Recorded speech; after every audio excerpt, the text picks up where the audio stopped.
Correct. பாஜகவை பொறுத்த வரைக்கும் அண்ணாமலை அவர்கள் அப்படின்றது ஒரு தவிர்க்க முடியாத சக்தி. அதை வந்து நோட்டாவுடன் போட்டி போடும் கட்சி அப்படின்றத தாண்டி பிசாசு மாதிரி வளர்ந்து வருகின்றது பாஜக அப்படின்னு சொல்ல வைத்தவர் அண்ணாமலை. அண்ணாமலை அப்படின்ற ஒரு தனி மனிதனை பார்த்து இன்னைக்கு கிட்டத்தட்ட தமிழகத்தில் இருக்க அனைத்து கட்சிகளும் இன்க்ளூடிங் பாஜக, அதிமுக மட்டும் சொல்லலை, பாஜகலேயே பார்த்தீங்கன்னா இவருடைய வளர்ச்சி வந்து பல பேருக்கு பொறுக்கல ராம்ஸ். ஸோ அண்ணாமலை எந்த தொகுதியில் நின்றாலும் அந்த தொகுதியில் கூட்டணி எப்படி இருக்கும்னா அண்ணாமலை வெர்சஸ் அதிமுக, திமுக, பாஜக, தவேக, விசிக, கம்யூனிஸ்ட், காங்கிரஸ், இப்படி ஒரு கூட்டணி இருக்கும். குடும்பத்தில் இருக்க அத்தனை பேர்த்தையும் கொண்டு வந்து நீங்கள் பதவியில் உட்கார வச்சு போட்டு முழுக்க முழுக்க அந்த கட்சியை வந்து தைலாபுரம் தோட்டமாக மாற்றிக்கிட்டீங்க. இது இனிமே சரிப்பட்டு வராது. அவ்வளோதான். கட்சிக்காக உயிரை கொடுத்து உழைச்ச தொண்டர்கள் லட்சக்கணக்கான பேர். அவர் மேல என்ன நீங்க குறை சொல்றீங்க? பாஜகவோட போனார் அப்படின்னு. ஏன் நீங்க ஒவ்வொரு காலகட்டத்திலையும் ஒவ்வொரு கட்சியோட போலையா? அதிமுக அந்த பக்கம், திமுக அந்த பக்கம், அப்படி மாறி மாறி பாஜக அந்த பக்கம் ஒரு கட்சி கூட்டணி பாக்கி விட்டது கிடையாது. தனியாவும் நின்று பார்த்தாச்சு. பாமகவை ஒன்றும் இல்லாமல் பண்ணிட்டாங்க, அவ்வளோதான் சொல்ல முடியும். வேற என்ன பண்றது? இன்னைக்கு கட்சியில் இருக்கவங்க பல பேரோட பேசும்போது அவங்க சொன்னது ரொம்ப வெறுத்து போயிருக்காங்க. இவங்கெல்லாம் கொஞ்ச நாளைக்கு அஜித்தை தாக்காதீங்க, ஏன்னா அஜித் ரசிகர்கள் ஓட்டெல்லாம் நமக்கு வேணும். இதுதான் அரசியல். எம்ஜிஆர் என்றது அது ஒரு வேற லெவல். அவரை நீங்க மற்றவங்களோடலாம் கம்பேர் பண்ண முடியாது. அதை வச்சுதான் இன்னைக்கு எல்லாரும் இது பண்ணிட்டு இருக்காங்க. பார்த்தீங்களா, நான் எம்ஜிஆர் மாதிரி வருவேன்றது, அதுக்கப்புறம் என்டிஆர் மாதிரி வருவேன்றது. இந்த மெர்சல் படம் ஓடினதுக்கு காரணமே பாஜக தான். அவங்க தான் தேவையில்லாம மெர்சல் காட்டி அதை ஓட வச்சாங்க. அதனால தான் அதுக்கப்புறம் படம் வந்தப்போ சொல்லிட்டாங்க, யாரும் அதை பத்தி பேசாதீங்க.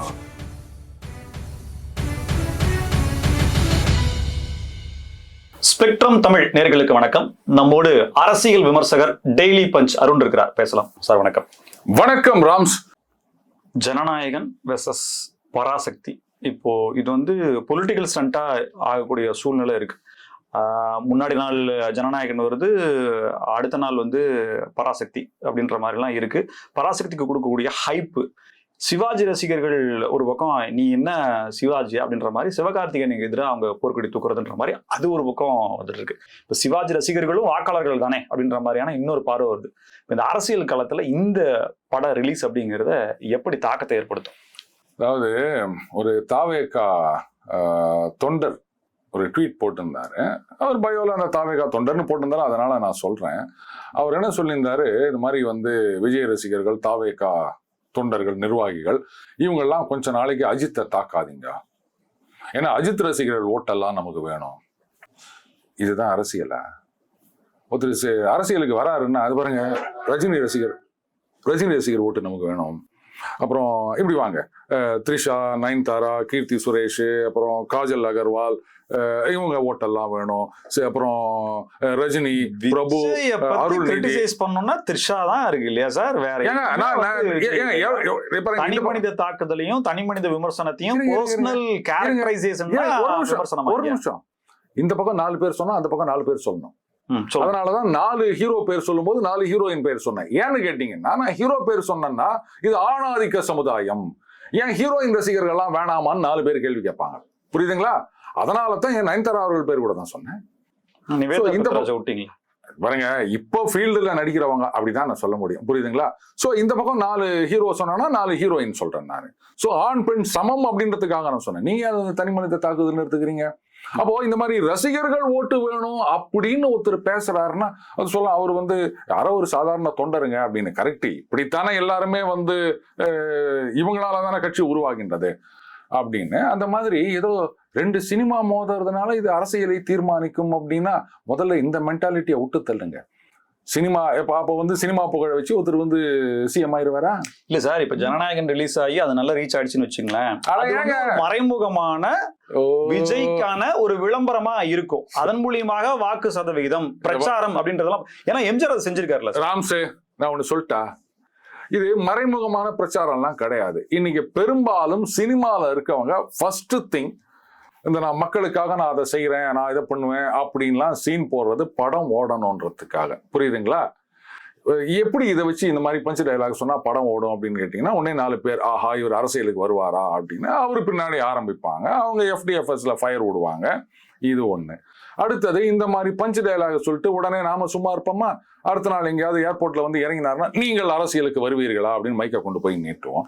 ஒரு மக்களுக்கு சேவை செய்கிற ஒரு டாக்டரோ இல்ல வந்து இலவசமா வைத்தியம் பார்க்குறா 2 ரூபா டாக்டர், இவங்க கிட்ட எல்லாம் நம்ம போய் கேட்க மாட்டோம் அரசியலுக்கு வருவீர்களான்னு. சினிமால பஞ்ச் டயலாக் கிட்ட பேசுறவங்க கிட்ட மட்டும்தான் நம்ம போயிட்டு அரசியலுக்கு வருவீர்களா அப்படின்னு கேட்போம். இவங்களுடைய கொள்கை என்ன? சினிமால பேசுற பஞ்ச் டயலாக். இதை வச்சுதானே அவங்கள பத்தின ஒரு பிம்பம் கட்டமைக்கப்பட்டுள்ளது. சரி, நான் கேட்கிறேன், இந்த மாதிரி குளிர்பான கம்பெனிகள் அவங்களுக்கு இவங்களுக்கு மல்டிநேஷனல் கார்பரேஷன் அவங்களுக்கு எல்லாம் தண்ணியை வித்து போடுறாங்க, விவசாயிக்கு தண்ணி இல்லை, குடி தண்ணி இல்லை அப்படின்லாம் சொன்னதும் இதே வாய் காசு வாங்கிக்கணும். அந்த ஒரு குளிர்பான விளம்பரத்துல தூள் பண்ணுடா ஒரே கொண்டாட்டம் அப்படின்னு காசு வாங்கிக்கணும் சொன்னதும் அதே வாய். இப்ப இதுல எதை கொள்கைன்னு எடுத்துப்பீங்க நீங்க? ஆட் பிலிம் கொள்கை கிடையாது, ஃபியூச்சர் பிலிம் மட்டும்தான் கொள்கையா? யாரை ஏமாத்துறீங்க? அதனால தயவு செஞ்சு இந்த 2 சினிமா மோதுது, அதனால வந்து இது அரசியல் களம். சினிமாவுக்கு இதுக்கு சம்மந்தம் இல்லை. புரியுதுங்களா? எம்ஜிஆர் எம்ஜிஆர் எம்ஜிஆர்னாதீங்க. எம்ஜிஆர்ன்றது அது ஒரு வேற லெவல். அவரை நீங்க மற்றவங்களோட எல்லாம் கம்பேர் பண்ண முடியாது. அதை வச்சுதான் இன்னைக்கு எல்லாரும் இது பண்ணிட்டு இருக்காங்க. பார்த்தீங்களா, நான் எம்ஜிஆர் மாதிரி வருவேன்றது, அதுக்கப்புறம் என்டிஆர் மாதிரி வருவேன்றது. பாருங்க, இதெல்லாம் எவ்வளவோ பார்த்தாச்சு. எம்ஜிஆர் வந்து வெறும் சினிமா மட்டும் இல்லை, அரசியல்ல ஆழமாக காலூன்றி கொண்டிருந்தவர். அவர் எத்தனை வருஷமா ஒரு எம்எல்ஏ எம்எல்சியா இருந்திருக்காரு, எவ்வளவு அரசியல் கூட்டங்கள்ல பேசியிருக்காரு. அந்த அரசியல் சினிமான்னு 2 சைட் பை சைட் போயிட்டு இருந்தது, தெரியுமா? ஜென்சிக்கெல்லாம் இது தெரியவும் தெரியாதா, அவங்களுக்கு அது தேவையும் இல்லை. விஜய் பிளாஸ்ட் அவ்வளவுதான். அந்த பிளாஸ்ட் தான் வந்து 26 எலெக்ஷன் வரும்போது தெரிஞ்சிடும் அந்த பலூன் எவ்வளவு பெரிய பிளாஸ்ட் ஆக போகுதுன்னு. ஏன் இதெல்லாம் நீங்க எவ்வளவு புலம்பிக்கிறீங்க? வெயிட் பண்ணி பாருங்க, அப்ப தெரியும் என்ன பிளாஸ்ட் ஆக போகுதுன்னு. அப்புறம் சொல்லுங்க. இப்ப ஜனநாயகனை வந்து எதுவுமே டச் பண்ணாம அப்படியே விட்டுட்டோம் அப்படின்னம்னா அது ஒரு இம்பாக்ட கொடுக்கும் அப்படிங்கிற பயத்தினாலதான் பராசக்தின்ற ஒரு காம்படிட்டர் அங்க இறக்குறாங்கன்னு சொல்றாங்க இல்லையா? இந்த போக்கு அப்படிங்கிறது திமுகவினுடைய ஒரு விஷயமா பார்க்கப்பட்ட நிலையில இது சரியா அப்படின்ற கேள்வி முன்வைக்கலாமா? ஏங்க, சரியா தப்பெல்லாம் வேணாங்க. ஒரு படத்தை பத்தி நீங்க கழுவி ஊத்தாம இருந்தாலே அந்த படம் ஊத்திக்குங்க. தேவையில்லாம இந்த மாதிரி ஹைப் கொடுத்து இப்பெல்லாம் வந்து ப்ரமோ, அந்த டீசரு, ட்ரெய்லரு, இப்படி கட்சியும் அதே மாதிரி தான் அவர் பண்ணிட்டு இருக்கிறாரு. பாத்தீங்களா? அந்த மாதிரி இந்த மெர்சல் படம் ஓடினதுக்கு காரணமே பாஜக தான்.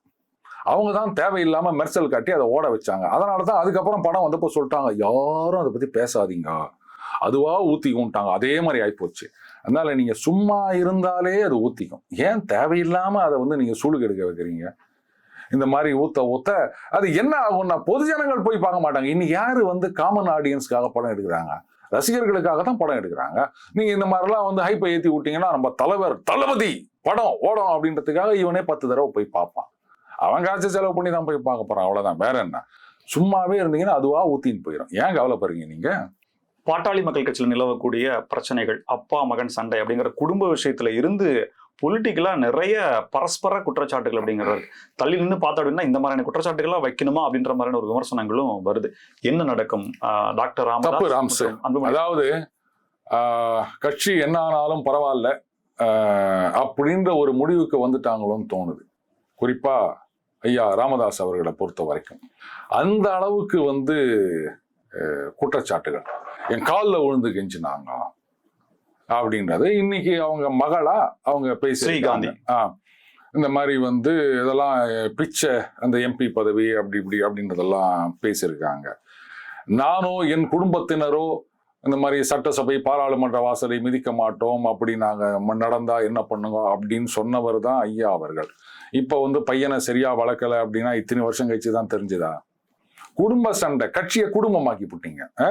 சரி, ரைட்டு, அன்புமணி அவர்கள் அந்த மாதிரி பண்ணாரு அப்படின்னு நீங்க நினைச்சீங்கன்னா அப்ப அந்த பதவிக்கு வெளியிலேருந்து வேற யாரையோ கொண்டு வந்து தலைவராக வச்சிருந்தீங்கன்னா பரவாயில்ல. குடும்பத்துல இருக்க அத்தனை பேர்த்தையும் கொண்டு வந்து நீங்க பதவியில உட்கார வச்சு போட்டு முழுக்க அந்த கட்சியை வந்து தைலாபுரம் தோட்டமா மாத்தி போட்டீங்க. இது இனிமே சரிப்பட்டு வராது. அவ்வளவுதான். கட்சிக்காக உயிரை கொடுத்து உழைச்ச தொண்டர்கள் லட்சக்கணக்கான பேர். எனக்கு 40 ஆண்டுகள் வன்னியர் சங்கமா இருந்தத பாட்டாளி மக்கள் கட்சி அப்படின்ற ஒரு கட்சியா நந்தவனத்தில் ஒரு ஆண்டி மாதிரி போட்டு உழைச்சு போட்டார்ல. அப்புறம் என்ன சார் உடைச்சாரு? மகன் சொல் பேச்சு கேட்கலன்றதான இங்க இஷ்யூவே. சொல் பேச்சு கேட்கலன்னா அப்ப அந்த இடத்துல வேற யாராவது கொண்டு வந்திருக்கோம், மகளு பேரனு இப்படியே குடும்பத்துல இருக்கவங்க எல்லாம் போஸ்டிங்ல கொண்டு வந்து உட்கார வச்சு விட்டு அப்புறம் மகன் இது மாதிரி சொன்னான்னு சொன்னா அவர் என்ன பண்ணிட்டாரு தப்பா?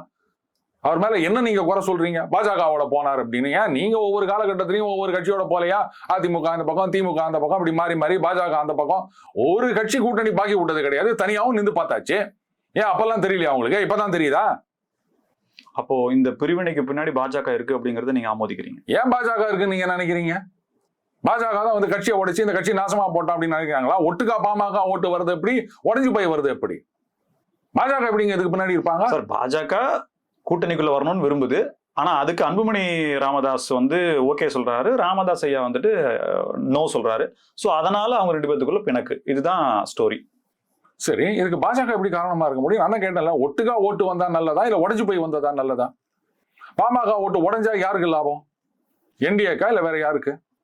ஏன் நீங்க அவங்கள கேள்வி கேட்க மாட்டேங்கிறீங்க? சோ இதன் பின்னணியில தான் மாம்பழம் சின்னம் முடக்கப்பட்டது. விடுங்க, அன்புமணி ராமதாஸ் தான் உண்மையான பாமக அப்படின்னு சொன்னது எல்லாமே இப்ப இதை வச்சுதான் நகருதா. ராம்ஸ், நீங்க வந்து இத சின்னம் அதெல்லாம் விட்டுருங்க. நீங்க இப்போ இந்த பாமகவுடைய அன்புமணி ராமதாஸ் எப்படியும் வந்து பாஜகவுடன் தான் போறார், அதுல எந்த சந்தேகமும் கிடையாது. வேற ஐயா ராமதாஸ் அவர்கள் வந்து கிடையாது அப்படின்னு வேற ஒரு முடிவு எடுத்தார்னா பாமகவுடைய ஓட்டு 2ஆக பிளக்கும். 2ஆகனா 50-50 கிடையாது, ரைட்டுங்களா? அந்த பக்கம் கொஞ்சமா தான் சார். இப்ப 2ஆ பிளக்கும் அப்படின்னா இன்னொரு கட்சி தொடங்கணும்ல. ஐயா ராமதாஸ் ஒண்ணு வச்சு அதுக்கு ஒரு சின்னத்தை வச்சு அவர் போகணும். அதைத்தான் நான் சொல்ல வரேன். அவர் புது சின்னம் வைக்கிறாரோ இல்ல அவர் பாமக, இவர் வந்து பாமக, ஏதோ ஒண்ணு வச்சுக்கங்க. ஆனா 50-50 ஸ்பிளிட் ஆக போறது கிடையாது, புரியுதுங்களா? அந்த பெரிய ஒரு பக்கம் கொஞ்சமா தான் போகும் வாக்குகள், மீதி எல்லாம் இந்த பக்கம் தான் வரப்போகுது. இனியும் ஒரு குறிப்பிட்ட சதவீதம் அந்த பக்கம் போக போகுது. அப்போ இது வந்து என்டிஏக்கு லாஸ். இது யாருக்கு கெயின்? அப்படிதான் நம்ம கணக்கு போடணும். இப்போ ஒரு மர்டர் நடந்திருக்குன்னா இன்வெஸ்டிகேஷன்ல ஃபர்ஸ்ட் வந்து யார் கடைசியா ரிசல்ட், எலெக்ஷனுக்கு அப்புறம் ரிசல்ட் ஃபேவரா வந்துருச்சு அப்படின்னா அன்புமணி ராமதாஸ் ஸ்ட்ரென்தன் ஆவாரு அப்படின்ற மாதிரி விஷயம் இருக்குல்ல. ஒருவேளை எலெக்ஷனுக்கு அப்புறம் ரிசல்ட் நல்லா ஆகலைன்னா அன்புமணி ராமதாஸ் வீக்கெண்ட் ஆவாரு அப்படின்றதும் தெரியும்ல. ராம்ஸ் ஒன்னு சொல்லிட்டா, ரிசல்ட் எப்படி வந்தாலும் பாமக அப்படின்னா or whatever is left of it Anbumani அவர்கள் தான். நீங்க வந்து உங்க பொண்ணு பேரன் இவங்களெல்லாம் கட்சியில கொண்டு வந்து வச்சு நான் இந்த கட்சியை வளர்க்க போறேன் அப்படின்னு சொன்னீங்கன்னா I am very sorry. Anbumani Ramadoss தரப்புல இருந்து ஒரு குற்றச்சாட்டு முன்வைக்கப்படுது. 110 கோடி ரூபாய் மலேசியாவில் லிக்விட் கேஷ் ராமதாஸ் ஐயா வாங்கியிருக்காரு. சேலத்துல நடந்த செயற்குழு பொதுக்குழு கூட்டம் அந்த கணக்கு காட்டுறதுக்கான ஒரு நாடக கூட்டம் தான் அதுன்ற ஒரு குற்றச்சாட்டு வைக்கிறார். ஏற்கனவே இதுக்கு முன்னாடி ஒரு தேர்தலும் போது பாமக வந்து இவ்வளவு கேட்டாங்க அப்படின்ற ஒரு குற்றச்சாட்டு ஒரு பெரிய தலைவர் ஒண்ணு வச்சிருந்தாரு. ரைட்டு, பிள்ளையே சொல்லிக்கிறாரு அப்படின்னும் போது நம்ப வேண்டியதுதான். வேற என்ன சொல்ல முடியும்? வெளியால் சொன்னா கூட நம்ம யோசிக்கலாங்க, சொந்த புள்ளைங்க அவர் சொல்லிக்கிறாருங்க. அப்ப திமுகவோட பிள்ளை இருக்குன்றத எடுத்துக்கலாமா? அது யாரும் தெரியும். அந்த 110 யார் ஊத்தாங்க? அது என்ன கணக்கு 110ன்னு எனக்கு தெரியல. ஒரு 100 இல்ல 150, அது என்ன 110 108 அப்படின்னா கூட ரைட், ஏதோ ஆஸ்பிஷியஸ் நம்பர்னு சொல்லலாம். 819 அப்படின்ற மாதிரி. அப்படி இல்ல, இந்த 108 தேங்காய் உடைக்கிறோம் அப்படின்னு வேண்டிக்கிறோம். 108 கோடினா கூட பரவாயில்ல. அது என்ன 110? அதான் சரி விடுங்க, பிள்ளையே சொல்றாருன்னும் போது அப்புறம் நம்ம கேள்வி கேட்க முடியுமா? அப்போ இதெல்லாம் வந்து அவங்க தொண்டர்கள் யோசிக்காம இருப்பாங்களா? பாமகவை ஒண்ணும் இல்லாம பண்ணிட்டாங்க, அவ்வளவுதான் சொல்ல முடியும். வேற என்ன பண்றது? இன்னைக்கு கட்சியில இருக்கவங்க பல பேரோட பேசும்போது அவங்க சொன்னது ரொம்ப வெறுத்து போயிருக்காங்க. அரசியல வேணாம் அப்படின்ற நிலைமைக்கு வந்திருக்காங்க. ஒரு சில தலைவர்கள், நிர்வாகிகள் இவங்க மட்டும்தான் ஏதோ ரைட்டு அப்படின்னு இந்த பக்கம் அந்த பக்கம் இருக்காங்களே தவிர அடிமட்டத்தில் இருக்கவங்க எல்லாம் வந்து வெறுத்து போயிட்டாங்க. ஒண்ணு இல்லாம நாசம் பண்ணிட்டாங்க. இத்தனை வருஷம் பாடுபட்டதெல்லாம் ஒண்ணு இல்லாம போயிடுச்சு அப்படின்னு வெறுப்புல இருக்காங்க. ஜேவிசி ஸ்ரீராம் ஒரு சர்வே ஒன்று எடுத்திருந்தாரு. என்னன்னா கோலா கிளாஸ்ல அதுல கூட ஒரு ஷேர் பண்ணியிருந்தாரு. வட மாவட்டங்கள்ல பாமகவுக்கும் அதிமுகவுக்கும் இருக்கக்கூடிய செல்வாக்கு, பர்டிகுலர்லி அன்புமணி ராமதாஸ் அப்படின்றத பத்தி அவர் கொஞ்சம் ஃபேக்ட் அண்ட் இதா ரிவீல் பண்ணியிருந்தார். அந்த கருத்துல அதுதான் கள நிலவரமா இருக்கும்னு நினைக்கிறீங்களா? இல்லைங்க, மற்றவங்க சர்வே பத்திலாம் நான் கருத்து சொல்ல முடியாது. ஏன்னா பொதுவா எந்த சர்வேயுமே வந்து நான் வந்து இந்த கன்னித்தீவு மாதிரி தான் எடுத்துக்கிறது. சிந்து பார்த்து சடைங் டோயிங் அப்படின்னு முடிஞ்சு எடுப்பவருடைய ஃபேவர்னஸ் அப்படின்ற மாதிரி அப்படி கிடையாது. அதெல்லாம் அப்படியே எடுத்துட்டு போகணும். சர்வேயா ரைட்டு, இந்த ராசி பலன் அப்படிதான் நம்ம எடுத்துட்டு போறது. இந்த ராசி நேயர்களுக்கு அப்படின்னா அவ்வளவுதான், நமக்கு நல்லா இருக்குது அப்படின்னா அவங்க ரைட்டு அப்படின்னு நம்புவோம். இன்னைக்கு நீங்க வெளில போகாதீங்க அப்படின்னா அடகடகரா அப்படின்னு கிளம்பி போயிடும் இல்லையா? அவ்வளவுதான் நம்ம என்னுடைய தனிப்பட்ட கருத்து. நான் கொஞ்ச நேரத்துக்கு முன்னாடி என்ன சொன்னேன், பாமக அப்படின்னா அந்த ரிசல்ட் எப்படி வந்தாலும் அன்புமணி தான் சொன்னா இல்லையா? அவ்வளவுதான், அந்த கருத்துல நான் ஸ்ட்ராங்கா இருக்கேன். ஓபிஎஸ் டிடிவி கூட என்டிஏ கூட்டணிக்குள்ள வந்துருவாரு, சில சீட்டுகள்ன்ற மாதிரி பேச்சுக்கள் வருது. ஆனால் ஓபிஎஸ் தனி கட்சி அப்படிங்கிற மாதிரியான அதிமுக உரிமை மீட்பு கழகத்திலிருந்து அதிமுக உரிமை மீட்பு பேர் மாற்றத்துற அளவுக்கு வந்துட்டாரு. இது எப்படி எடுத்துக்கிறீங்க? என்ன வேணா மாத்திட்டு போங்க, என்னப்பா உங்களால ஒண்ணும் பண்ண முடியாது. என்ன பேர் மாத்தி என்னங்க பண்ண போறீங்க நீங்க? சில சோப்பு எல்லாம் விற்கல அப்படின்னு சொன்னா உடனே வந்து பேரை மாத்தி இப்போது முற்றிலும் புதிய பேக் இல்லை அப்படின்னாங்க. பேக் எப்படி இருந்தா எனக்கு என்னடா வந்தது, உள்ள இருக்கிற சோப்பு எப்படி இருக்குது, அதானே எனக்கு முக்கியம். அவருக்கான ஆதரவு வாக்கு அதிமுகவில் சரி அவர் இல்லாததால் இழப்பு அப்படின்றலாம் பொய்யா, அது வாய்ப்பு இல்ல, மிகைப்படுத்தலாம். அவர் இல்லாததுனால இழப்பு எனக்கு புரியல. 21 அவர் அங்கதானே இருந்தாரு, என்னாச்சு? எங்கெங்கெல்லாம் அவருக்கு வந்து செல்வாக்கு நினைக்கிறீங்களோ அந்த இடத்துலாம் தோத்து போனாங்களா இல்லையா அதிமுக? ஓபிஎஸ் இருந்தார்ல, அப்புறம் அவர் இல்லாததுனால வந்து இழப்புன்னு சொல்லி நிக்கிறீங்க நீங்க. முன்னாள் முதலமைச்சர் ஜெயலலிதா அவர்களுடைய ஆசி பெற்ற ஆஸ்தான அடுத்து அவர்தான்ற மாதிரி இருந்தது. உண்மையிலே செல்வாக்கே இல்லை அப்படின்னா எப்படி சார் எடுத்துக்க முடியும்? வரங்க, திருநாவுக்கரசர் சார் ரொம்ப அழகா சொன்னாரு ஒரு அதிமுக இருக்கும்போது, இங்க புரட்சி தலைவர் ஒண்ணு, நாங்கெல்லாம் முட்டை, அவருக்கு பக்கத்துல இருக்கும்போது தான் எங்களுக்கு மதிப்பு, அவர் இல்லைன்னா ஒன்றும் இல்லை அப்படின்னாரு. அதே மாதிரி ஜெயலலிதா அவர்களும் நிரூபிச்சு காமிச்சாங்க. யாரை ஒன்னா நிறுத்தி ஜெயிக்க வைக்க முடியும். அவங்களே தோத்து போனாங்க, பட் ஸ்டில் கட்சியில வந்து ரொம்ப சுகரா வேலை செய்வார் அவரு. ஆனா பெரிய வசதி இல்லை அப்படின்னும் போது இந்த கட்சி உனக்கு செலவு பண்ணுவோம் அப்படின்னு கூப்பிட்டு நிக்க வச்சு ஜெயிக்க வைக்கிற திறமை அவங்களுக்கு இருந்தது. புரியுதுங்களா? அதனால இங்க வந்து அந்த தலைவர் ரெட்டையில அதுதான். நீங்க யார் ஒன்னா வரலாம், யார் ஒன்னா போகலாம். எஸ்டி சோமசுந்தரம் எவ்வளோ பெரிய ஒரு இதுவா இருந்தவர், அவரே நமது கழகம்னு ஆரம்பிச்சாரு, ஒன்றும் இல்லாம போனாரு. இன்னைக்கு வந்து இன்னோவால தொங்கின்னு போறாங்களே, பார்த்துருக்கீங்களா வெளில வந்து? அதெல்லாம் அன்னைக்கே ஆரம்பிச்சவர் அண்ணன், அதெல்லாம் பல பேருக்கு தெரிஞ்சிருக்காது. நாவலர் நெடுஞ்செழியன் நிரந்தர நம்பர் 2, அவரே கட்சியில தனியா போயிட்டு ஒன்றும் இல்லாம என்னென்னவோ இது பண்ணி மறுபடியும் வந்து சேர்ந்தாரு. நீங்க ஓபிஎஸ் போயிட்டாருன்னா அவரால் சரிவுன்னு சொல்லி நிக்கிறீங்க. நீங்க காமெடி பண்ணிட்டீங்களா? என்ன நீங்க கேக்குறீங்க? காமெடி பண்ணாத, சீரியஸா பேசுன்னு நீங்க காமெடி பண்ணீங்கன்னு போட்டாங்க. என்னங்கப்பா அவர் போனா என்ன ஒரு 10 ஓட்டு போவோமா? போட்டோம். 10 ஓட்டை நம்பிலாம் ஒன்றும் நம்ம இல்லையா? பூத்துக்கு 10 ஓட்டா சார்? மொத்தத்துல 10 தமிழ்நாடு பூராமா? சரி, ஒரு 20 வச்சுக்கோங்களேன். சொந்தக்காரங்க அப்படிலாம் சேர்த்தா தமிழ்நாடு முழுக்க ஒரு 100 ஓட்டு வருமாப்பா? வரும், 100 ஓட்டு இருக்கும். இதுலயா வந்து அதிமுக தோத்துற போகுது? என்னங்க? சரி, ஒரு 110 வச்சுக்கங்க, போதுமா? நீ வேற எதையும் மீன் பண்றீங்கன்னு நினைக்கிறேன். சரி, பாஜக தேசிய செயற்குழு உறுப்பினர் முன்னாள் தமிழக தலைவர் அண்ணாமலை அவர்களுடைய செயல்பாடு குறிப்பா இப்போ இந்த சமீப காலமா வீரியம் எடுத்திருக்குன்னு சொல்ல முடியுமா? ஏன்னா இப்போ இந்த சட்டம் ஒழுங்கு பிரச்சனைகளை கூட எக்ஸ் வலைதளம் வரைக்கும் போய் அவருடைய பதிவை நீக்குன்னு சொல்லி தமிழ்நாடு காவல்துறையே கேட்டிருக்கு அப்படிங்கிற விஷயத்தையும், அதிமுகவுக்கு ஆதரவாக அவர் ஏன்னா எடப்பாடி கே பழனிசாமி அவர்களோடு இணைந்து போகிறார், வெற்றிக்காக அவரும் உழைக்கிறார் அப்படின்னு எடுத்துக்கலாமா? அதாவது முதல்ல இந்த தேசிய செயற்குழு உறுப்பினர் முன்னாள் தலைவர் அப்படின்னு அடைமொழியெல்லாம் தேவையே இல்லை அப்படின்னு நினைக்கிறேன். அண்ணாமலை அப்படின்னு சொன்னாலே போதும், தமிழகத்துல எல்லாருக்கும் தெரியும். இப்படி அந்த அவருடைய பொறுப்புகள் இல்ல வகித்த பொறுப்புகள் இதெல்லாம் சொன்னாதான் அவருக்கு அப்படின்ற மாதிரி இல்லை. ஏன்னா கொஞ்ச நேரத்துக்கு முன்னாடி சொன்னீங்க, அதாவது அதிமுக உரிமை மீட்பு கழக பொதுச் செயலாளர் ஓபிஎஸ் நீங்க. ஸோ அந்த மாதிரியான பில்டப் இவருக்கு தேவையில்லை அப்படின்றதுக்காக நான் சொன்னேன். அடுத்தது வீரியம் எடுக்கின்றதா அப்படின்னா கரெக்ட். பாஜகவை பொறுத்த வரைக்கும் அண்ணாமலை அவர்கள் அப்படின்றது ஒரு தவிர்க்க முடியாத சக்தி. அதை வந்து நோட்டாவுடன் போட்டி போடும் கட்சி அப்படின்றத தாண்டி பிசாசு மாதிரி வளர்ந்து வருகின்றது பாஜக அப்படின்னு சொல்ல வைத்தவர் அண்ணாமலை. அப்போ அவரை ஒதுக்கிட்டு நீங்க வந்து ஒரு வெற்றி சரித்திரத்தை எழுத முடியாது. அடுத்தது ஆரம்பத்துல வந்து ரைட்டு, இவர் வந்து எங்க தலைவர்களை பத்தி அப்படி பேசியிருக்கார் ஃபிரிக்ஷன் அப்படின்னு சொன்னா அவரு தான் அதான் சொல்லிட்டாரு, இதுக்கு நான் தடையா இருக்கேன்னா நான் ஒதுங்கிக்கிறேன் அப்படின்னு சொல்லிட்டார். அப்படி பார்க்க போனா அதிமுகலையும் இதே மோடி அவர்களையும் அண்ணாமலை அவர்களையும் ட்ரோல் பண்ணி எலெக்ஷன் நேரத்தில் எவ்வளவு வீடியோ எல்லாம் விட்டாங்க அப்படின்றது நமக்கும் தெரியும். அதனால ரெண்டு பக்கத்தையும் இது நடந்திருக்கு. நீங்க ஏற்கனவே சொன்ன மாதிரி கூட்டணியில் இருக்கும்போது ஒரு மாதிரி பேசுவாங்க, வெளில போனா இன்னொரு மாதிரி பேசுவாங்க, இதெல்லாம் சகஜம்தான். ஆனா அதுக்காக வந்து கடைசி வரைக்கும் ஒன்னு சேர்த்துக்க மாட்டேன்னு சொல்றது தப்பு. கரெக்டா? அப்படி பார்க்க போனா நயினார் நாகேந்திரன் எங்க இருந்து வந்தவர்? இப்போ இன்னைக்கு வந்து எங்க இருந்து வந்தவர் பாக்குற நீங்க கூட்டணிக்குள்ள இருக்கும்போது கூட்டணியுடைய தலைமைக்கான நெருடலை ஏற்படுத்தக்கூடிய கருத்துக்களை தெரிவிக்க கூடாது அப்படிங்கிற இங்கிதம் ஒரு முக்கியம் இல்லையா? ஒரு விஷயம் நீங்க புரிஞ்சுக்கணும். அதாவது தனிப்பட்ட முறையில அவருடைய கருத்துக்கள் அவர் சொல்லியிருக்கார். அதே மாதிரி இந்த 21 தேர்தலில் தோத்த உடனே வந்து உடனே பார்த்தீங்கன்னா பாஜகவோட சேர்ந்ததுனால தான் நாங்கள் தோத்து போனோம், எங்களுக்கு மைனாரிட்டி ஓக்கள் கிடைக்கவில்லை அப்படின்னு. அப்போ நீங்கள் கட்சியை சொல்றீங்கன்னா அவர் வந்து கட்சி தலைவர் முன்னாடி இருந்த ஒரு தலைவரை சொல்லியிருக்காரு. உங்களுக்கு உங்க தலைவர் முக்கியம்னா அவங்களுக்கு அவர் கட்சியை முக்கியம். அப்போ அது உங்களுக்கு தப்பா தோணலையா? இந்த பதிலே கூட்டணிக்குள்ள ஒரு மாதிரியான சலசலப்பு இல்லை. கூட்டணியில இருக்கிறீங்க, பட் அவங்க உங்களுக்கு வலிக்குதுன்னா பாத்துங்க அப்படின்னு சொல்றதே அது சரியில்லையே. அதான் நான் கேட்கிறேன். காங்கிரஸ்லயும் திமுகலையும் இப்ப என்ன நடக்குதோ ராம்ஸ் இதை விட ஒரு மோசமான ஒரு கருத்துல ராம்ஸ், நீங்க வந்து எங்க கட்சி தலைவரை பத்தி சொல்லிட்டாங்க, எங்களுக்கு வலிக்குதுன்னு சொல்றீங்க. அப்ப அந்த பக்கத்துல இருந்து எங்க கட்சியை பத்தி நீங்க சொல்றீங்க, அதனால எங்களுக்கு வலிக்குதுன்னு சொன்னா என்ன பண்ணுவீங்க?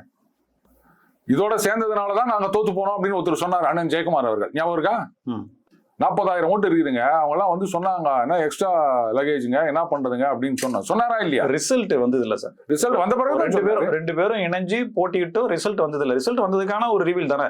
அந்த நேரத்துல உழைப்புக்கான பலன் கிடைக்கல, வெற்றி பெறலன்ற ஒரு ஆற்றாமையில சொல்றதுக்கும் உள்ள அர்த்தம் புரிந்து ஒரு தலைவரையே விமர்சிக்கிறதும் குற்றவாளின்னு சொல்றதும் உள்ள அர்த்தம் வெளி அர்த்தம் இதெல்லாம் நீங்க விட்டு தள்ளுங்க. புரியுதுங்களா? இவங்களோட சேர்ந்ததுனால நாங்க தோத்து போயிட்டோம். அப்ப என்ன அர்த்தம்? இப்ப இனிமே சேரக்கூடாது அதான அர்த்தம். இதுக்கு மேல வேற என்ன இருக்க முடியும்? இல்லங்க இவங்களோடய சேர்ந்து கடைசி வரைக்கும் தோப்போன்றது அர்த்தமா? சரி, இப்ப இந்த நிலையில இருந்து இப்ப மாறிட்டாரா? சரி விடுங்க. இப்ப அண்ணன் ஜெயக்குமார் அவர்கள் தை பிறந்தால் என்ன ஆகுன்றது அப்புறம் பார்ப்போம். இது வந்து அவர் ஒதுங்கிட்டார். அதுக்கப்புறமா இதே அண்ணாமலை அவர்கள் என்ன சொன்னாரு? கட்சியுடைய நிலைப்பாட்டுல ரெக்கன்சைல் பண்ணிட்டு இது மாதிரி என்டிஏ வந்து எடப்பாடி அவர்களை சிஎம் ஆக்க வேண்டும் சொன்னாரா இல்லையா? இப்ப கூட வந்து இந்த மாதிரி வந்து அதிமுக அடிமை அப்படின்னு சொல்லும் போது ஆமா மக்களுக்கு அடிமை சொன்னாரா இல்லையா? இந்த சேஞ்சஸ் தான் இப்ப இந்த சேஞ்சஸ் நீங்க எடுத்துக்கிறீங்க. அது கூட்டணியில இருக்காங்க ரைட்டு. இப்ப வந்து தனி கட்சி தொடங்க போறாரு, கட்சியோட பேர் இதுதான் அப்படின்னு யார் சொன்னாங்க? தகவல் வந்தது பாருங்க. அதுதான் சொல்றேன் நான். டெல்லிக்கு தனியா போறாரு, கூட்டங்கள்ல கலந்துக்க மாட்டேங்கிறாரு, தனிச்சு இயங்குறாரு. அவர் வந்து பொருளாதார ரீதியா சில முடிவுகளை எடுத்து பிசினஸ் அப்படின்றது ஆரம்பிக்கிறாரு.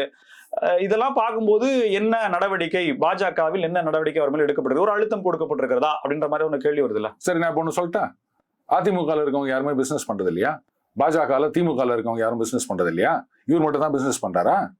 அரசியல பாத்துக்கிட்டு பிசினஸ் பண்றவங்க எத்தனை பேர் இருக்காங்க? அண்ணன் தயாநிதி மாறன் இருக்காருல்ல, அவர் எவ்வளவு பிசினஸ் நடத்திட்டு இருக்காரு. அதே மாதிரி அதிமுக இருக்கவங்க எத்தனை பேர் பிசினஸ் பண்றாங்க? அந்த பிசினஸ்க்கான முதலீடு எங்கிருந்து வந்தது அப்படின்ற கேள்வியும் கூடவே வச்சு பார்க்கணும்ல. முதலீடு எங்கேருந்து வந்தது சொல்லுங்க பார்க்கலாம். எப்படி ஊழல் பண்ணி வந்ததா இல்ல யார்கிட்ட இருந்தோ வந்து ஆட்டையை போட்டு வந்ததா? அது போல குற்றச்சாட்டு வைக்கப்படும். குற்றச்சாட்டு எவ்வளவு ஒண்ணா வைக்கலாங்க. நான் ஒண்ணு சொல்லிட்டா, இந்த குற்றச்சாட்டு வைக்கிறவங்க எல்லாம் வந்து பாஜக ஒருத்தர் அதிமுக ஒருத்தர். சரி அவர் வந்து எங்க இருந்தோ பணம் வாங்கிட்டார் ரைட்டு, திமுக கிட்ட இருந்து வாங்கிட்டார். இப்ப நாளைக்கு இன்கம் டாக்ஸ் ரிட்டர்ன் ஃபைல் பண்ணணும்ல. அதுல இந்த கம்பெனில நான் வந்து 1000 கோடி ரூபாய் இன்வெஸ்ட் பண்ணிக்கிறேன் அப்படின்னு நம்ம காமிக்கிறேன்னு வச்சுக்கோங்களேன். எங்கேந்திரா பணம் வந்ததுன்னு கேட்டா என்ன சொல்லுவீங்க? சார் நான் இன்வெஸ்ட் பண்ணிக்கிறேன், அதை மட்டும் கணக்கு பாருங்க, நான் கணக்கு காமிச்சிக்கிறேன், எங்கேருந்து வந்தது கேட்காதீங்கன்னு சொல்ல முடியுமா? நான் ஆளாளுக்கு வந்து வாயில வந்ததை சொல்லிட்டு இருக்கிறாங்க. இவர் அங்க வாங்கிட்டாரு இங்க வாங்கிட்டாரு. சரி ரைட்டு. அவர் வந்து இருங்க அவர் பாஜக தலைமைக்கு எதிராக செயல்படுகின்றார் அப்படின்னா பினான்ஸ் மினிஸ்டர் யார் கண்ட்ரோல்ல இருக்குது? இன்னொன்னு சொல்லிட்டா, இப்ப நீங்க வந்து இன்கம் டாக்ஸ் டிபார்ட்மெண்ட்ல போயிட்டு இது மாதிரி இன்னார் வந்து இவ்வளவு கள்ளப்பணம் சேர்த்து போட்டாருங்க இங்க வச்சுக்கிறாருங்க அப்படின்னு நீங்க சொன்னீங்கன்னா 10% என்னவோ உங்களுக்கு இன்ஃபார்மர் கமிஷன் கொடுப்பாங்க. இப்ப அவர் வந்து இவ்வளவு நிலம் வாங்கிக்கிறாரு அப்படின்னு உங்ககிட்ட எல்லாம் எல்லாம் டேட்டா இருக்குது இல்ல, பகிரங்கமா நீங்க பாட்டுக்கு வந்து ட்விட்டர்ல போடுறீங்க, சோசியல் மீடியால போடுறீங்கல்ல, நேரம் அது இங்கதான் இருக்குது ஹேட் ஹவுஸ் ரோடுன்னு நினைக்கிறேன் இன்கம் டாக்ஸ் ஆபீஸ். அங்க போங்க, அங்கதானே இருக்கு. சரி எங்கேயோ அங்க போங்க, போயிட்டு அது பாருங்க இதெல்லாம் வச்சுக்கிறேன் என்கிட்ட டீட்டெயில் இருக்குது, நீங்க அதை போய் ரைடு விட்டு 10% எனக்கு கொடுங்கன்னு கேட்டு வாங்கிட்டு போங்க. ஏன் செய்ய மாட்டேங்கிறீங்க? குற்றச்சாட்டு யார் ஒன்னா சொல்லாங்க? நான் கூட தான் சொல்லுவேன் ராம்ஸ் வந்து அங்க 100 கோடி வாங்கிக்கிறாரு அப்படின்னு. ஆதாரம்னா அதான் அவரை கொடுக்க சொல்லு, ஆதாரம் வாங்கலன்னு நான் சொல்லிட்டு போயினே இருப்பேன் நான்.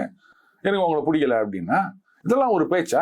சரி இப்ப அந்த நிலையில இருந்து மாறிட்டாரா? அதிமுக பாஜக கூட்டணிக்கான வெற்றிக்கான முழு ஒத்துழைப்பையும் அண்ணாமலை தரப்புல இருந்து அவரால் என்ன முடியுமோ அதை செய்யக்கூடிய நிலைமைக்கு வந்துட்டாருன்றதை எடுத்துக்கலாமா? இல்ல வந்துட்டார் வரல அப்படின்றது அவர் வரலன்னு நீங்களா தான் சொல்லுங்க. அவர் பிடிக்காம இருந்த மாதிரி தான் சார் அவருடைய நடவடிக்கை இருந்தது. அதிமுக பாஜக கூட்டணியே அவர் விரும்பலன்ற மாதிரி தானே சார் இருந்தது. டிடிவி தினகரன் போய் தனியா பேசுறாரு, ஓபிஎஸ் போய் பேசுறாரு, அவங்களாம் கூட்டணியிலே இல்ல அதிமுகவில இருந்து விலக்கப்பட்டவர்கள் அவங்கள்ட்ட போய் பேசுறாரு அப்படின்னா இவரு தனியா ஒரு செட்டப் அப்படின்ற மாதிரியான கல்யாணத்துக்கு பேசினேன்றாரு, வீட்டுக்கு சாப்பிட கூப்பிட்டாங்க போனான்றாரு. இதுல என்ன தப்பு இருக்குது? இது எப்படி இருக்குதுன்னா அவர் இவரை பார்த்து சிரித்தார். ஒரு அம்மா சொன்னாங்க ஞாபகம் இருக்கா, அதனால இவரை கட்டம் கட்டணும்னாங்க, ஞாபகம் இருக்குல்ல? அந்த மாதிரி இருக்குது. ஏன் இப்ப திமுகவினர்லாம் வந்து சந்திக்கிறதே கிடையாது, பேசுறதே கிடையாது. எத்தனை பேர் என்ன காமிக்கணும்? இன்னைக்கு அண்ணாமலை கூட்டணிக்கு பிரச்சாரம் செய்கின்றாரா, அதனால கூட்டணிக்கு லாபம் இருக்கா? அத்தோட நிறுத்திக்காங்க. ஏன் நீங்க வந்து வடை என்ன சொன்னா ஓட்டை எண்ணி நிக்கிறீங்க? உங்க கூட்டணி ஜெயிக்கணும்னு நினைக்கிறீங்களா இல்லையா? இப்ப அண்ணாமலை அவர்களுக்காக கணிசமான பர்சன்டேஜ் ஆஃப் ஓட்டு பாஜக இருக்கு. அவரை நீங்க கட்டணும் அப்படின்னு நினைச்சீங்கன்னா அது பாஜகவா இருக்கட்டும் அதிமுக இருக்கட்டும் யாரா ஒன்னா இருக்கட்டும், அவரை நீங்க கட்டணும், அவர் தேவையில்லை அப்படின்னு நினைச்சீங்கன்னா அந்த வாக்குகள் உங்க பக்கம் வரப்போறது கிடையாது. 1% 3% இருக்க தேமுதிக எல்லாம் கூட்டணிக்கு வரணும் அப்படின்லாம் சில பேர் பாடுபட்டு நிற்கிறாங்க. அவங்க உட்காந்தீங்கன்னா நாங்க வந்து பொதுக்குழு கூட்டி முடிவெடுப்போம் திமுகவா அதிமுகவா அப்படின்னு. கடைசியில போன தடவை இப்படிதான் பண்ணி அமமுகல போய் சேர்ந்தாங்க, ஞாபகம் இருக்கா? சோ அந்த 1% 3% இருக்கவங்க எத்தனை பர்சன்ட்னே தெரியாதவங்க அவங்க எல்லாம் கூட்டணிக்கு வரணும்னு கஷ்டப்படும் போது நீ பாட்டுக்கு வந்து ஒரு சாலிடான ஒரு சப்போர்ட் பேஸ் இருக்கிற அண்ணாமலை அவர்களை கட்டம் கட்டணும்னு நினைச்சா வேலைக்கு ஆகாது. ஸோ அவர் வந்து பிரச்சாரம் பண்றாரா?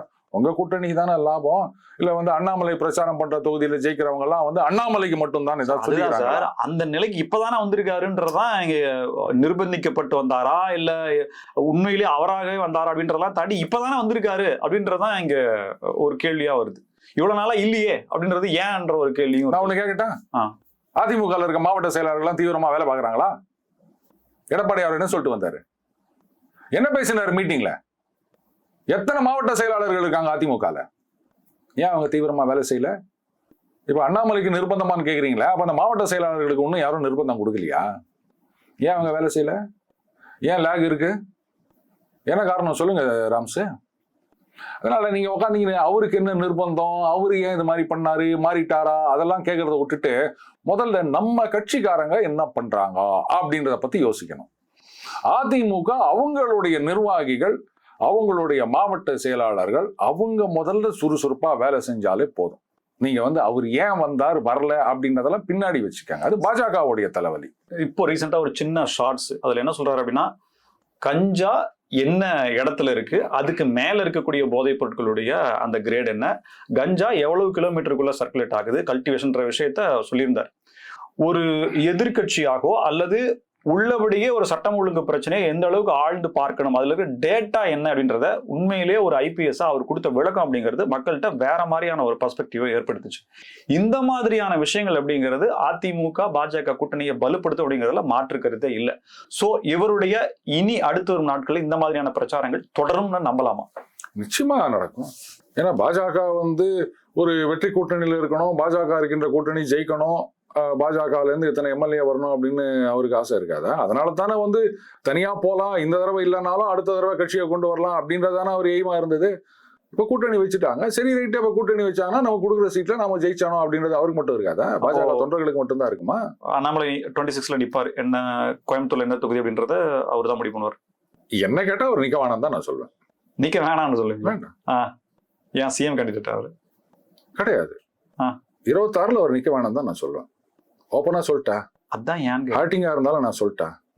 அண்ணாமலை அப்படின்ற ஒரு தனி மனிதனை பார்த்து இன்னைக்கு கிட்டத்தட்ட தமிழகத்துல இருக்க அனைத்து கட்சிகளும் இன்க்ளூடிங் பாஜக, நான் அதிமுக மட்டும் சொல்லல, பாஜகலேயே பாத்தீங்கன்னா இவருடைய வளர்ச்சி வந்து பல பேருக்கு பொறுக்கல ராம்ஸ். சோ அண்ணாமலை எந்த தொகுதியில நின்றாலும் அந்த தொகுதியில கூட்டணி எப்படி இருக்கும்னா அண்ணாமலை வெர்சஸ் அதிமுக, திமுக, பாஜக, தவேக, விசிக, கம்யூனிஸ்ட், காங்கிரஸ், இப்படி ஒரு கூட்டணி இருக்கும். அண்ணாமலையை தோற்கடிப்பதுதான்.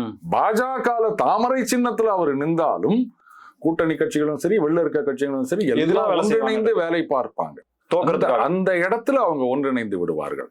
அது வந்து உதயசூரியனா, ரெட்டலையா, கையா, அப்புறம் அவங்களுக்கு வரப்போற சின்னமா, அந்த வித்தியாசம். நீங்களே தான் சொன்னீங்க அவருக்குன்னு ஒரு ஓட் பேங்க் இருக்குன்னு. அப்புறம் அவர் இடத்துல நிக்கிற இடத்துல அவர் கட்சியை தவிர மற்ற எல்லாரும் ஒண்ணு சேர்த்துவாங்க. ஏன் அவர் கட்சியை சேர்ந்தவங்களே ஒண்ணு சேருவாங்க அப்படின்னா ரெண்டு பதிலுக்கு முரணா இருக்கு. இது எப்படி முரண் நீங்க சொல்றீங்க சார்? அவருக்குன்னு ஒரு ஓட் பேங்க் இருக்குன்னு சொல்றீங்க, அது தமிழ்நாடு பூரா இருக்குன்றீங்க. ஆனா அவர் நிக்கிற இடத்துல அவர் கட்சிக்காரங்களே எதிராக வேலை செய்வாங்கன்னு சொல்றீங்க. எது உண்மை? சரி, இப்ப நான் ஒண்ணு சொல்லிட்டேன். இந்த எதிராக வேலை செய்வாங்க அப்படின்றது ஒட்டுமொத்த பாஜக. நான் முதல்லயே சொன்னேன் பாஜகல சில பேர் அப்படின்னு சொன்னேன், கரெக்டுங்களா? அப்போ அவங்க அதிமுக, திமுக இப்படி எல்லாரும் ஒண்ணு சேர்ந்து வேலை செய்யறாங்க ஒருத்தருக்கு எதிராக அப்படின்னு சொன்னா அப்ப ரிசல்ட் எப்படி இருக்கும்? எனக்கு நீங்க பதில் சொல்லுங்க. இப்போ கோயம்புத்தூர்ல என்ன ஆச்சு? அதிமுக வாங்கின வாக்குகள் என்ன? அதுதான் அவங்களுடைய வாக்குகளா? அந்த வாக்குகள்லாம் எங்க போச்சு? எனக்கு இதுக்கு மட்டும் நீங்க ஒரு பதில் சொல்லுங்க. பாராளுமன்ற தேர்தல்ல அப்படி அந்த இடத்துக்கு போக வேண்டிய கட்சியா அதிமுக. அவர் வாங்கின வாக்குகள் எவ்வளவு? எங்க போச்சு அதிமுக வாக்குகள்? அதிமுக வாக்கு அண்ணாமலைக்கு கிடைக்கல, அதான் அங்க பாயிண்ட். அதிமுகவே கிடைக்கல பாராளுமன்ற தேர்தல்ல. அத்துணு ஓட்டு வாங்குற கட்சி அது பாஜக, இது அதிமுக. கோயம்புத்தூர்ல எங்க போச்சு அவங்க வாக்கு? இந்த கேள்வி யாராவது பதில் சொல்லுவீங்களா? அடுத்தது இன்னொன்னு நான் ஓப்பனா சொல்லிட்டேன். அண்ணாமலை அவர்கள் இங்க நின்றாருங்கன்னு சொன்னா அதிமுகக்குள்ளேயே ஒரு சின்ன சந்தேகம் இருக்கும்.